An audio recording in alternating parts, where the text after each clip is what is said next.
জনাব আহমদ আলী ভূঁইয়া, জনাব আহমদ আলী ভূঁইয়া।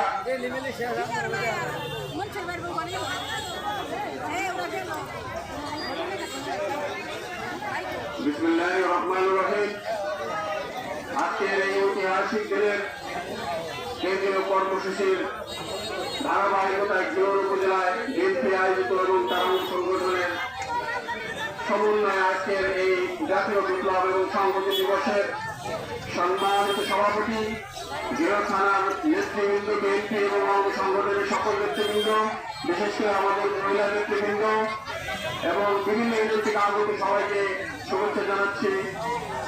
এবং আমি খুব সংক্ষিপ্তভাবে কথা বলার আগে গভীর শ্রদ্ধা করে স্মরণ করছি এবং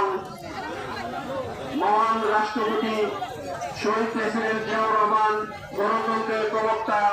এবং জাতীয়তাবাদী দলের প্রতিষ্ঠাতা, যিনি বাংলাদেশ গণতন্ত্র এবং সার্বভৌমত্ব রক্ষা করার জন্য ঠিক এই দিনে ক্যান্টনমেন্টে বন্দী ছিলেন। সেই সময় আপনার জনতা এবং শহীদ সিপাহী যে 7ই নভেম্বর আজকের এই দিনে ওনাকে মুক্ত করেন, সেই মহান নেতা রাষ্ট্রপতি শহীদ রাষ্ট্রপতি জিয়াউর রহমানের আত্মার মাগফিরাত কামনা করছি এবং সকল ভেদাভেদ ভুলে আমরা আগামী দিনে জাতীয় নির্বাচনে আমরা সকলে ভালো শীষের পক্ষে লড়ব এবং ভালো শীষ বহুদিন পরে আমরা ভোট দেওয়ার সুযোগ পেয়েছি, সেই সুযোগ আমরা কাজে লাগিয়ে এবং বিপুল ভোটে ভালো শীষের পক্ষে প্রত্যেকটা এলাকা থেকে যেন আমরা জয়যুক্ত করতে পারি,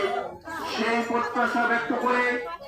আজকের এই উপস্থিতিতে যারা অংশগ্রহণ করেছেন সকলকে আন্তরিক শুভেচ্ছা জানিয়ে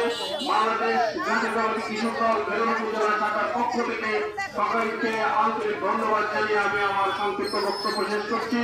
বাংলাদেশ জিন্দাবাদ, শহীদ রাষ্ট্রপতি অমর হোক, খালেদা জিয়া জিন্দাবাদ, তারেক অহংকার, তারেক রহমান জিন্দাবাদ, জিন্দাবাদ।